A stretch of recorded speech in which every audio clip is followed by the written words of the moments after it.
अस्सलाम वालेकुम दोस्तों, उम्मीद करता हूँ आप सब खैरियत से ही होंगे। दोस्तों, मेरी आज की वीडियो थोड़ी मुख्तलिफ होने वाली है क्योंकि आज मैं जा रहा हूँ एक दोस्त की पोल्ट्री फार्म पर। वहाँ जाकर हम उनसे इस कारोबार के मुतालिक सवाल पूछेंगे और एंड पे आपसे विजिबिलिटी रिपोर्ट भी शेयर करूँगा। तो चलिए बढ़ते हैं पोल्ट्री फार्म की तरफ। इनका पोल्ट्री फार्म मियाँ वाली से कुनिया रोड पर मौजूद है। ये हमारे हामिद भाई हैं जो इस फार्म को चला रहे हैं।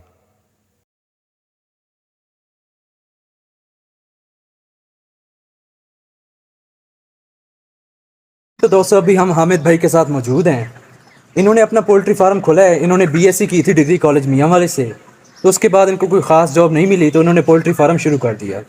तो आज इनसे हम जानेंगे कि ये कैसे इस फील्ड में है और कारोबार कैसे कर रहे हैं और इसके क्या फ़ायदे हैं। तो जी हामिद भाई, आपको ये आइडिया कहाँ से आया? अस्सलाम वालेकुम। सबसे पहले बहुत शुक्रिया अवैस भाई का कि वो आए हैं हमारे इधर पोल्ट्री फार्म पे। तो बताता चलूँ कि हमने बीएससी की थी 2019 में। उसके बाद अप्लाई वगैरह करते रहे प्राइवेट और गवर्नमेंट सेक्टर्स में, लेकिन कोई ख़ास हमें उसका रिस्पांस नहीं मिला क्योंकि सबको ही मालूम है कि मुल्क के क्या हालात चल रहे हैं और काफ़ी टाइम से ऐसा चल रहा है। तो 2021 में हमने ये फ़ैसला किया कि कुछ ऐसा अपना सेटअप बनाने का प्लान किया हमने। तो 2005 से मेरे वालिद साहब इस शोबे के साथ मुंसलिक हैं। ये अपना पोल्ट्री फार्म हमने बना रखा था, लेकिन वो अलग जगह पे है। ये मैंने सेटअप अपना बनाया है। जगह के बारे में क्या बताएंगे? आपने ये कहाँ से ख़रीदी है या कितनी जगह है और कैसे इसको बनाया है? जगह के बारे में मैं आपको बताऊं तो ये वालिद साहब के एक बहुत अच्छे दोस्त हैं। ये असल में जगह उनकी है और बनी बनाई जगह थी। हमने ये जगह उनसे समझे किराए पे या ठेके पे जैसे कह लें, तो हमने उनसे ये जगह ठेके पे ली है और इसके ऊपर फिर हम बाकी जो है ना अपना काम कर रहे हैं। जगह ऐसे ही बनी बनाई थी, इस तरह से ही। यहाँ पे भी है, मतलब एक यू शेप में है ये जगह, इस तरह से बनी हुई है थोड़ी सी लंबाई में। तो इस तरह से। तो उसमें कितनी कैपेसिटी है चूज़ों की? कितना माल आप रख सकते हैं? माल जो हम रख सकते हैं तो वो कैपेसिटी है जी 13 से 14 हज़ार चूज़ा। हम यहाँ पे ओवरऑल जितनी भी जगह है उसमें 13 से 14 हज़ार चूज़ा हम रख सकते हैं। और हमने जितना रखा हुआ है, मैंने जहाँ से स्टार्ट किया था, तो वो मैंने अभी तक जो इस वक्त मौजूद है वो 12-1 हज़ार चूज़ा हमारे पास मौजूद है। जी। फार्मर्स को आप क्या मशवरा देंगे कि वो सेटअप शुरू करने के लिए कैसे इसको शुरू करें? जी, नए फार्मर्स के लिए ये है कि उनके पास जो जगह होनी चाहिए, सबसे पहले तो उसको साफ़ कर लेना है, अच्छे से उसकी सफाई कर लें।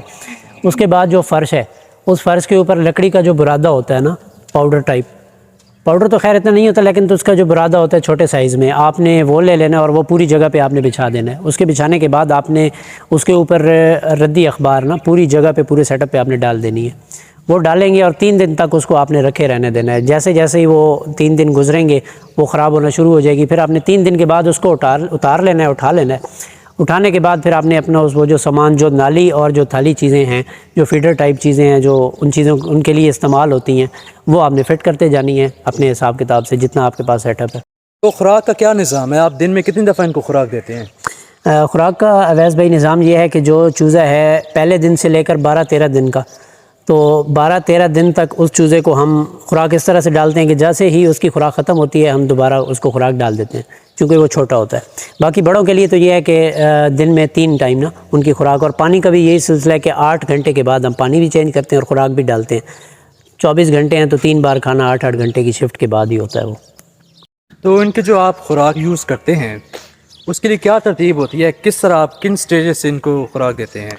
जी, तो खुराक का ये हिसाब किताब है कि जो चूज़ा है पहले दिन से लेकर 12-13 दिन का, उसको हम देते हैं स्टार्टर। ठीक है। 12-13 दिन के बाद जैसे ही उसकी ग्रोथ बढ़ना शुरू होती है तो उसी ग्रोथ के नाम से ही एक है ग्रोअर। ठीक है। दूसरे स्टेप में हम 21-22 दिन तक उसको वो देते हैं। पहले स्टेप में स्टार्टर, उसके बाद ग्रोअर, फिर 22-23 दिन के बाद उसको हम फिनिशर एक देते हैं, जिसमें लास्ट स्टेज उसका होता है आखिरी, उस टाइम तक वो चलती है और उसके बाद चूज़ा तैयार हो जाता है। तो ये पूछना था कि आजकल मुर्गी का रेट इतना ज़्यादा क्यों हो गया? इसकी वजह क्या है असल में? उसके रेट की इजाफी जो होने की वजह है ना, जो उसमें इजाफा हुआ है, वो इस वजह से हुआ है क्योंकि इंपोर्ट आजकल काफ़ी महंगी हो गई। चूँकि इंपोर्ट होती हैं उसका भी रेट 2021 के एंड में जब मैंने स्टार्ट किया था ना अवैस भाई, तो उस टाइम 50 किलो का जो एक बैग था खुराक का, वो 2900 रुपये में हमें मिलता था। आज 2023 है, आज हमें कैश पे वो जो है माल, वो जो एक बैग है वो 7700 रुपये में मिल रहा है। और अगर हम वो लें क्रेडिट पे तो एक फ़ी बैग के साथ 400 रुपये में इजाफा हो जाता है। तो उससे आप खुद अंदाज़ा लगा लें कि आज 605 रुपये रेट खड़ा है मुर्गी का। इसके अलावा इंपोर्ट पे भी फ़र्क पड़ा है क्योंकि यकीनन पड़ा है। यहाँ पे खुराक बनती है या बाहर से ही आती है सर? बाहर से ही आती है। अच्छा, तो एक चूज़ा मुकम्मल तौर पर कितने दिनों में तैयार होता है? अवैस भाई, एक चूज़ा जो है वो उसका जो तैयार होने का ड्यूरेशन है वो 35 से 40 दिन है। 35 से 40 दिन में एक हमारा जो चूज़ा है वो तैयार हो जाता है, सेल करने के काबिल। सेल करने के काबिल हो जाता है 35 से 40 दिन तो में। इसकी मोटेलिटी रेशो क्या है? कितने, यानी कि 1000 में से कितने चूज़े मरते होंगे आपके? मोटेलिटी रेशो है 4 से 5%। ठीक है। 4 से 5%। उसके अलावा जो हमारा आउटपुट है वो। सर, तो आपको क्या लगता है कि जो आप इस पे इन्वेस्टमेंट कर रहे हैं उस हिसाब से आपको फीडबैक भी मिल रहा है या नहीं मिल रहा? जी बिल्कुल अवैस भाई, इस तरह से है ना कि 1000 चूज़े की अगर बात की जाए कि अगर हम 1000 चूज़ा लें तो उस 1000 चूज़े पे जो हमारा ख़र्चा हो रहा है वो कुल मिला के, मतलब कि उसमें आपकी चूज़ों की इन्वेस्टमेंट भी है, उसमें आपकी खुराक भी है, उसमें आपकी उनकी मेडिकेशन भी है कि चूज़ों को कोई बीमारी लग गई उनके लिए मेडिसिन भी आई हैं, उसमें मजदूरी भी कर लें आप, तो ये सब कुछ मिल मिला के 6-1 लाख तक रुपए का एक नुस्खा कह दें। तो इसमें ये होता है कि अगर चूज़ा आपको उसकी FCR अच्छी दे गया, FCR मतलब कि उसका खुराक के मुताबिक उसकी ग्रोथ अच्छी हुई है और उसने वेट अच्छा दिया है, तो फिर तो 1000 चूज़े के साथ आपको मैं बताऊं कि 1 लाख रुपए तक की बचत हो जाती है। लेकिन अगर उसने FCR उस तरह की नहीं दी तो फिर जैसे रिसेंटली अभी जैसे हमारे पास ये लास्ट जो सीज़न चल रहा है उसमें ग्रोथ उस तरह से नहीं हुई जिस तरह से होनी चाहिए थी चूज़ों की। जो मैंने आपको रिसेंटली बताया कि 35 से 40 दिन में एक चूज़ा तैयार हो रहा है, तो उस तरह से नहीं हो रहा। अभी आप देखेंगे भी सही तो उस तरह से आपको एक शेप में नज़र नहीं आएंगे, कुछ छोटे हैं कुछ बड़े हैं। वो सिर्फ एक ही वजह है कि खुराक उस तरह से उनको नहीं मिल रही। अभी जो 605 रुपये का एक रेट चल रहा है उस हिसाब से हमारा नुकसान का ही एक किस्म का सीन चल रहा है। तो जहाँ पर हमें 1 लाख की मतलब बचत होनी चाहिए थी वहाँ पे तकरीबन हम कम से कम आ गए हैं 20 से 30 हज़ार तक, मतलब कि उस तरह से हमें नफ़ा नहीं हुआ। लेकिन आपकी बात बिल्कुल दुरुस्त है कि जहाँ पे हम इतना ख़र्चा कर रहे हैं वहाँ पे उसका आउटपुट हमें मिल रहा है, यकीनन मिल रहा है। लेकिन अभी जो हालात चल रहे हैं उनकी वजह से थोड़ा सा हमें नुकसान में जाना पड़ रहा है। बाकी अल्हम्दुलिल्लाह अल्लाह ताला की बहुत करम नवाजी है। लोकेशन बड़ी अच्छी है, इसके बारे में आप क्या कहेंगे? हाँ, लोकेशन अवैस भाई सबसे पहले तो आपकी होनी चाहिए शहर से ज़रा दूर, जो मेन चीज़ है। अब ये खुला इलाका है, शहर से दूर है। आप देखें सामने रोड है और ये हमारा खुला इलाका है, बिल्कुल खुली ज़मीनें जैसे देहातों में होती हैं वैसी ही है।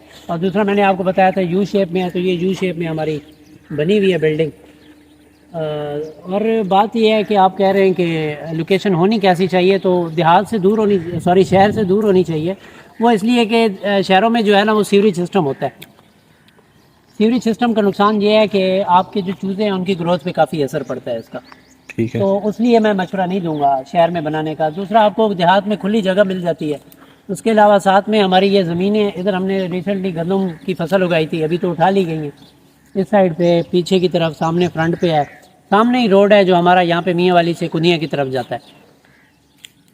ये उसके अलावा जो ये है हमारा सामने आप देख सकते हैं, ये अब अभी तो काफ़ी खुश्क हो गया। ये दरिया सिंध है हमारा, मियाँ वाली का जो पहचान ही है आप कह लें। ये दरिया सिंध यहाँ से गुजर रहा है, बिल्कुल हम दरिया के किनारे पे हैं, दरिया के साहिल पे हैं। बहुत ही ज़बरदस्त हमारा एक तो इस लिहाज से व्यू भी है और बहुत अच्छा और साफ़ सुथरा माहौल है। आप देख सकते हैं, आप सुन सकते हैं, चिड़ियों की आवाज़ आपको आ रही है, परिंदों की, और कोई शोर शराबा नहीं है। शहर से दूर है, शहर की जो एक आलूदा फ़ज़ा भी कह लें उससे भी पाक है। ये काफ़ी साफ़ सुथरा माहौल है माशाल्लाह से। तो हामिद भाई, आप नौजवानों को क्या मशवरा देंगे? वो अपना कारोबार करें या नौकरियों की कोई उम्मीद बाकी है वो नौकरियों की तरफ जाएं? अवैस भाई, नौकरी घर पालती है और कारोबार नस्लें पालता है। तो मैं जो कहना चाहूँगा वो यही है कि यार अब के हालात देख लें आप, दिन ब दिन जैसे हालात बदतर होते जा रहे हैं मुल्क के भी। तो प्राइवेट जॉब हो या गवर्नमेंट जॉब हो, उसकी तो हमने भी उम्मीद लगाना छोड़ दी है और बहुत कोशिशें की हैं। तो मैसेज एक किस्म का ये देना तो नहीं चाहिए, लेकिन फिर भी एक नाउमीदी सी है। उससे मैं उसको पॉजिटिव वे में इस तरह से लूँगा कि कारोबार में काफ़ी बरकत होती है। तो कारोबार कर ले, जिसके पास कोई भी थोड़ी बड़ी इन्वेस्टमेंट है, छोटी मोटी कोई भी इन्वेस्टमेंट है वो करे, लेकिन उसके लिए शराइत हैं, 2 शर्तें हैं मेरे नज़रिए के मुताबिक। 2 शर्तें हैं। एक शर्त ये है कि अगर कोई भी काम करे वो क्रेडिट पे बिल्कुल भी ना करे। वो क्रेडिट पे इसलिए ना करे कि अगर मिसाल के तौर पे लें कि मैं 1000 चूज़े की इन्वेस्टमेंट मैं कर रहा हूँ, तो 1000 चूज़े के लिए 60 बैग लगते हैं खुराक के। एक बैग के साथ मैंने आपको बताया कि क्रेडिट के लिए 400 रुपये इजाफी लगेंगे। तो अगर 60 को 400 से ज़रब दें तो 24,000 रुपये का तो ये आपके ऊपर इजाफी एक बर्डन पड़ जाना है। तो उसके अलावा आप देखें कि अभी जैसे हालात चल रहे हैं कि उस तरह से खुराक के मुताबिक ग्रोथ भी नहीं हो रही, तो आपको नुकसान ही पड़ना है, ना आपकी मजदूरी उस तरह से पूरी पड़नी है, ना आपको बाकी कोई फ़ायदा होना है। तो एक चीज़ तो ये है कि आप क्रेडिट बिल्कुल भी ना करें, जो कुछ आपके पास है आप कोशिश करें उसी से करें, मैक्सिमम कोशिश ये करें। दूसरी चीज़ है कि कंसिस्टेंसी अपनी बरकरार रखें, आप लगे रहें, कोशिश करने वालों की कभी हार नहीं होती, कोशिश करना जारी रखें, कभी मत छोड़ें। एक दिन ऐसा आएगा कि आप कामयाब होंगे इंशाल्लाह। Thank you. दोस्तों, फिजिबिलिटी रिपोर्ट के लिए हम 1000 चूज़े का एस्टीमेट लगाएंगे। ब्रायलर का एक चूज़ा तकरीबन 90 रुपये का मिलता है। इस हिसाब से 1000 चूज़े जो है वो हमें 90,000 रुपये का मिलेगा। इसके अलावा जब हम 40 दिन अपने पास रखेंगे इनको, तो इन पे 60 पैकेट फीड के खर्च होंगे और एक पैकेट जो है वो 7700 रुपये का है। तो ये हमारा तकरीबन बन जाएगा 4,62,000 रुपये। इसके अलावा जो मेडिसिन है, वैक्सीनेशन है, या इसके अलावा बिजली का जो ख़र्चा है वो भी तकरीबन 10,000 रुपये आप डाल लें। तो टोटल जो हमारी इन्वेस्टमेंट होगी इन पर वो होगी 5,62,000 रुपये। यानी फ़ी चूज़ा हमें इन्वेस्टमेंट जो आएगी वो 562 रुपये आएगी। 40 दिन बाद तैयार चूज़ा तकरीबन 1.5 किलोग्राम का होता है और फार्म से फ़ी किलोग्राम आजकल तकरीबन 605 रुपये में सेल हो रहा है। तो फ़ी चूज़ा जो हमारी कीमत बनेगी फार्म पे वो 907 रुपये बनेगी। यानी हमें जो एक चूज़े पे प्रॉफिट आएगा वो आएगा 345 रुपये। दोस्तों, इसमें यह भी होता है कि जब हम 1000 चूज़ा लेंगे तो मोर्टेलिटी रेशो 5% होती है, यानी कि 5% चूज़े मर जाते हैं और बाकी 950 जो चूज़े बचेंगे हमने उसकी प्राइस निकालनी है। तो उस हिसाब से भी अगर देखा जाए तो हमारा जो टोटल ख़र्चा आता है वो आता है 5,62,000 और जब हम 1000 चूज़ों में से 950 चूज़े सेल करेंगे तो 8,62,125 रुपये बनेंगे। तो हमारा जो नेट प्रॉफिट होगा 1000 चूज़ों के साथ वो बनेगा 3,0125 रुपये।